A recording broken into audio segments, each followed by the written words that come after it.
శివకేశ్ గారు నమస్కారం అండి. నమస్కారం. తెలంగాణ ఎలక్షన్స్ రోజులు నిడివి, అంటే ఇంకా వారం రోజులు కూడా లేని పరిస్థితిలో ఉంది. ఎలక్షన్ క్యాంపెయిన్ కూడా ఇంకా 2 రోజుల ముందు 48 గంటల ముందు ఆపుకోవాల్సి ఉంటుంది. ఇవన్నీ చూస్తున్న తరుణంలో కాంగ్రెస్ ప్రధానంగా బీఆర్ఎస్ పార్టీతో ఢీకొంటున్న తరుణం మనం చూస్తున్నాం.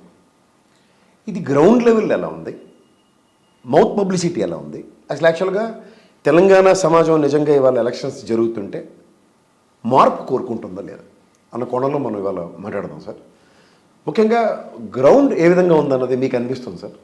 సార్ మేము దాదాపు ఫాస్ట్ 4 months నుంచి all across the state 114 assembly కాన్స్టిట్యున్సీలో మైక్రో లెవెల్ ఎలక్షనీరింగ్లో వర్క్ చేస్తున్నాం సార్. సో ఇక్కడ ఒక గమ్మత్తైన సిచ్యువేషన్ ఉంది. చాలా ఎట్లా అంటే ఎంత క్లమ్జీ అట్మాస్ఫియర్ ఇప్పుడున్న పరిస్థితిలో. ఇట్లాంటి సిచ్యువేషన్ 2018లో కూడా కనిపించింది, కానీ ఇంత సీరియస్గా కనిపించలేదు. అప్పుడు ఓకల్ సెగ్మెంట్ అంతా బీఆర్ఎస్ వైపు ఉండింది. బీఆర్ఎస్ ఆ టైంలో 18% ప్రో ఇన్కంబెన్స్తో ఫైట్ చేసింది, ఎలక్షన్ని ఫైట్ చేసింది. ఓకల్ సెగ్మెంట్ అంతా బీఆర్ఎస్ బీఆర్ఎస్ బీఆర్ఎస్ అని అన్నారు. ఈ 3rd consecutive term BRS party aspiring for power కాబట్టి ఈ టైంలో అంతకన్నా ఎక్కువ ఓకల్ సెగ్మెంట్ వస్తుందని అనుకున్నారు వాళ్ళు, కానీ వాళ్ళకి రాలేదు అన్ఫార్చునేట్లీ. కానీ కాంగ్రెస్ పార్టీ ఈ కర్ణాటక ఎలక్షన్ గెలిచిన ఆ స్పిరిటు, రెండవది ఇక్కడ తెలంగాణలో కూడా 3rd టర్మ్ కాబట్టి ఇంపాసిబుల్ హ్యాట్రిక్ రాదనే ఉద్దేశంతో వాళ్ళు ఒక స్ట్రాటజీస్, చాలా పర్ఫెక్ట్ స్ట్రాటజీస్ డెవలప్ చేశారు వాళ్ళు. బట్ ఆ స్ట్రాటజీస్ అన్నింటినీ ఆ క్యాలెండర్ ప్రకారము స్ట్రాటజీస్ని వాళ్ళు లాంచ్ చేయాలని అట్లా అనిపించింది. ముందే మార్పు కావాలి అనే నెరేటివ్ ఏదైతే చేశారో ఆ మార్పు అనే సబ్జెక్టు కొద్దిగా బూమరాంగ్ అయింది వాళ్ళు. అంటే నాకు కనిపించింది ఏంటంటే మార్పు నాయకులు కోరుకుంటున్నారు కానీ గ్రాస్ రూట్ లెవెల్లో ప్రజలు ఎగ్జాక్ట్లీ నేను చెప్తాను మీకు. 2018కి ఇప్పటికి పబ్లిక్లో వచ్చే ఆన్సర్ ఎట్లా ఉంటుందంటే, మనం ఒక క్వశ్చన్ అడిగితే ఎట్లుంటుంది, టీఆర్ఎస్ గెలుస్తుందా అని అంటే, కాక ఎవరికేస్తావు బాబు, ఎవరికేస్తావు ఓటు నువ్వు అంటే చెయ్యి అంటారు కానీ అంటాడు. చెయ్యి అంటారు, నువ్వు ఎవరికేస్తావు అంటే అందరు అంటున్నారు మా వాళ్ళు. కేసీఆర్ ఈసారి వస్తున్నాడు, ఆడ పైన ఆయనే వస్తాడు. మరి ఈడ అంటే ఈడ కొద్ది కష్టమే ఉంది కానీ అంటాడు. ఎందుకు కష్టం ఉందంటే ఇక్కడ మన క్యాండిడేట్ చాలా మాకు ఇబ్బంది ఉంది, మాకు అది రాలేదు, మాకు ఇది రాలేదు. మరి ఈ లెక్కన ఇట్లా మాట్లాడితే అందరూ నీళ్ళే వస్తే ఎవరు పాలు అయిపోతే కథం అయిపోతాం కదా, మరి ఎట్లా అంటే ఆయన్ని వస్తాడు, నేను ఆయనకే ఓటేస్తా అంటాడు. నేను మునుగోడు కూడా మీది కొంచెం నేను ఫాలో అయ్యాను సార్, మీ మిషన్ చాణక్యది. సేమ్ వర్డ్ టు వర్డ్ మీరు ఇప్పుడు చెప్పింది. నేను కూడా మునుగోడు గ్రాస్ రూట్లోకి వెళ్ళి గ్రౌండ్లో తిరిగి మాట్లాడుతుంటే ఇదే సమాధానం నాకు కూడా దొరికి. అంటే ప్రజల నాడిని వీళ్ళు పైపే కబుర్లతో చెప్తున్నారు కానీ అసలు వాస్తవానికి అతన్ని ఏమనుకుంటాడు అన్నది మాత్రం వీళ్ళెవరికి అవగాహన లేదని మాత్రం నాకు అర్థమవుతుంది. నేను ఇప్పుడు నిజామాబాద్ ఈ ఖమ్మం తిరుగుతున్న దగ్గర కొన్ని ఎలక్షన్స్ డిమార్క్ చేస్తున్నట్టుగా కనబడుతుంది. మీకు ఎలా కనబడుతుంది సార్? అంటే ఉదాహరణకు నేను అంటే ఏదైనా అధికార పక్షం ప్రతిపక్షం రాజకీయాల్లో యుద్ధం తలపడుతున్నప్పుడు ఎవరి యుద్ధతంత్రాలు వాళ్ళకు ఉంటాయి. కాంగ్రెస్ పార్టీ కూడా ఈసారి గెలవాలని ట్రై చేస్తుంది, బీఆర్ఎస్ పార్టీ నిలబెట్టుకోవాలని ట్రై చేస్తుంది. కాంగ్రెస్ పార్టీ చాలా కసరత్తు చేసింది, కానీ వాళ్ళు చేసిన స్ట్రాటజీస్ కానీ, నెరేటివ్స్ కానీ, క్యాండిడేట్లని డిప్లాయ్ చేయడం కానీ ఇవన్నీ కూడా స్ట్రాటజిక్గా చేసినప్పటికీ కూడా అందరికన్నా ముందు తీసుకున్న వాళ్ళు ఏదైతే నెరేటివ్స్ ఉన్నాయో ఆ నెరేటివ్స్ కొంత ముందుకెళ్ళి వాళ్ళని హిట్ చేసి రివర్స్ అయ్యి సిగ్నల్ వీక్ అనేట్టు అయిపోయింది అది. దాంతో పబ్లిక్లో నెమ్మదిగా ఫస్ట్ అంటే హ్యాండ్ చెయ్యి కాంగ్రెస్ కాంగ్రెస్ కాంగ్రెస్ అని అన్నారు. అది వెళ్ళి పబ్లిక్ తగిలి రిటర్న్ వచ్చేటప్పటికల్లా అది అటెన్షన్లో అది వీక్ అయిపోయింది. బాగా వీక్ అయిపోయి మార్పు అనే సబ్జెక్ట్కి ఇప్పుడు జనము కొత్త డెఫినేషన్స్ చెప్తున్నారు. ఏం మార్పు కావాలి? ఇప్పుడు డెవలప్ అవుతున్న దాన్ని కిందికి తీసుకొస్తారా అంటే చాలా ఏరియాస్లో రాష్ట్రంలో మార్పు వచ్చింది, డెవలప్మెంట్ ఉంది, వెల్ఫేర్ ఉంది. ఇంకా చాలా ఏరియాస్కి రీచ్ కాలేని పరిస్థితుల్లో నాకు రాలేదు అనే ఫైట్ చేస్తున్నారు జనం, కానీ చేస్తున్నది తప్పు కాదన్నట్లే. కేసీఆర్ని సీఎంగా 100% దాదాపు మేము మొన్న లాస్ట్ టైం చేసినప్పుడు 64-65% వచ్చింది చీఫ్ మినిస్టర్. ఇప్పుడు it is went up to almost 70%. ఇంకా చీఫ్ మినిస్టర్ అంటే పోటీ లేనంత పరిస్థితి ఉంది.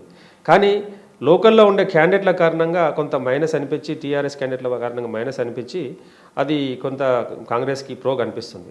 కాంగ్రెస్లో ఉన్న ఈ 35% కాంగ్రెస్లో ఏదైతే సెగ్మెంట్ మనం ఓట్ షేర్ మాట్లాడుకున్నామో ఇది 42, ఇది 35. ఈ సెగ్మెంట్ ఈ 35 ఓకల్గా ఉంది, ఈ 42 నాన్ ఓకల్గా ఉంది. ఈ ఓటేస్తామన్న వాళ్ళు సైలెంట్గా ఉన్నారు, ఓటు గెలవాలని కోరుకుంటే 35 అన్నారు. మీరు అంచనా వేయండి, బేరీ చేయండి. ఇది 42, ఇది 35. ఈ డిఫరెన్స్ అర్థమైపోయింది మీకు. ఇప్పుడు విన్నింగ్ మార్జిన్స్ 30,000-40,000 ఉండవు.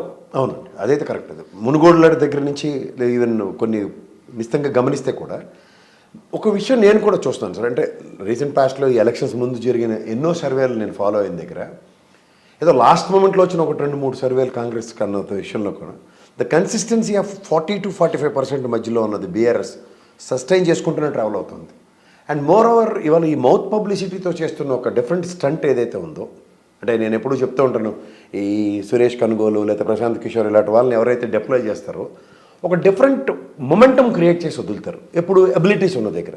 ఇది మీకు ఈ ఎలక్షన్లో ఏమైనా కనబడుతుందా మీకు? అంటే వాళ్ళు ఏంటంటే వాళ్ళు తీసుకున్న స్ట్రాటజీ ఏంటంటే వాళ్ళు ఈ నేరేటివ్ని ఎట్లా తీసుకున్నారు అంటే థర్డ్ కాన్సిక్యూటివ్ టర్మ్ అనే ఉద్దేశం, హ్యాట్రిక్ సైడ్ బీఆర్ఎస్ పోతుంది కాబట్టి పోనీయకుండా ఆపాలి, దీన్ని పైకి లేపాలని ఒక వర్క్ తీసుకొని ఓకల్గా దాన్ని ఫస్ట్ డెవలప్ చేశారు. ఓకల్గా డెవలప్ చేసిన తర్వాత నెమ్మదిగా వాళ్ళు క్యాండిడేట్లని మిగతా నెరేటివ్స్ స్ట్రాటజీస్ వర్కౌట్ చేశారు. కానీ వాళ్ళు ఎక్కడ ఫెయిల్ అయ్యారంటే ఈ బీఆర్ఎస్ పార్టీకి ఉన్నటువంటి సాలిడ్ కన్సాలిడేట్ అయినటువంటి ఈ 45% సెగ్మెంట్ ఏదైతే ఉందో కనెక్ట్ అయిన సెగ్మెంట్, ఇదంతా ఈ సెగ్మెంట్ అంతా ఎమోషనల్గా అటాచ్ అయిన వాళ్ళు కాదు వీళ్ళంతా. Emotion plus beneficiary segment, emotions అభిమానము ప్లస్ బెనిఫిషరీ సెగ్మెంట్, ఇది అప్పటికిప్పటికి సాలిడ్గా ఉంటూ వస్తుంది.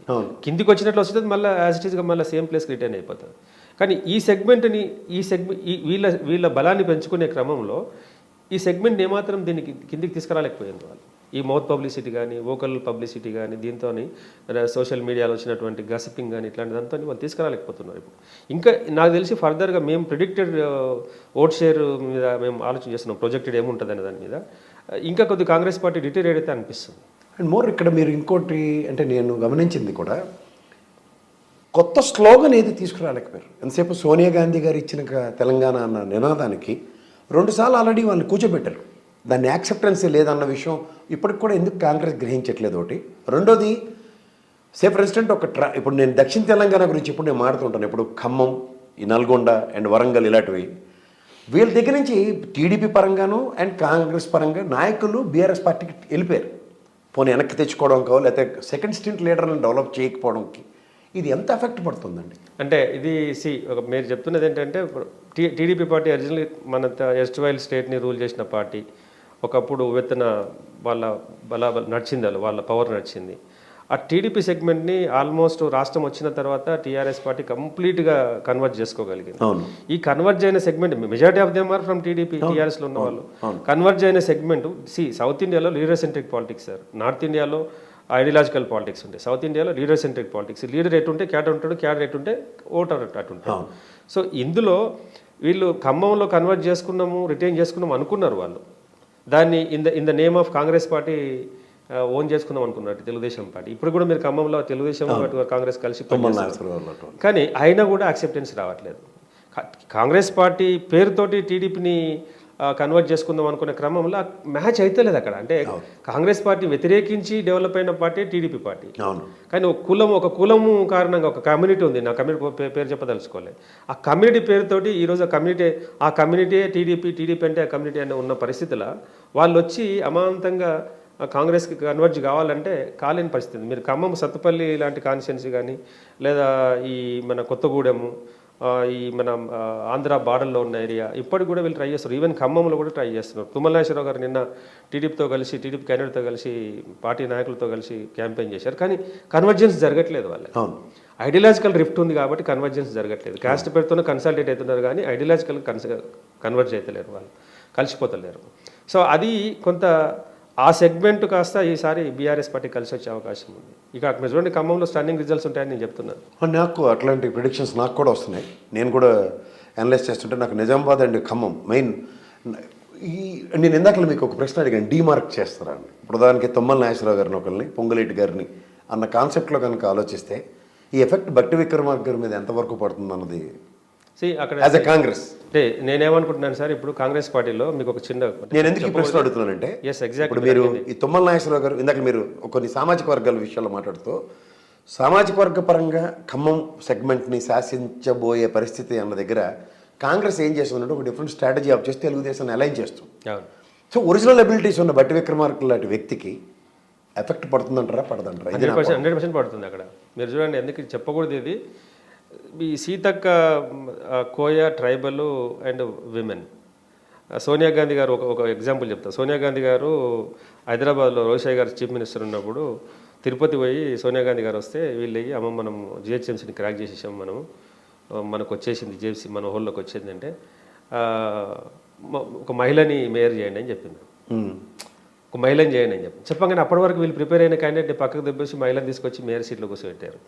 ఇప్పుడు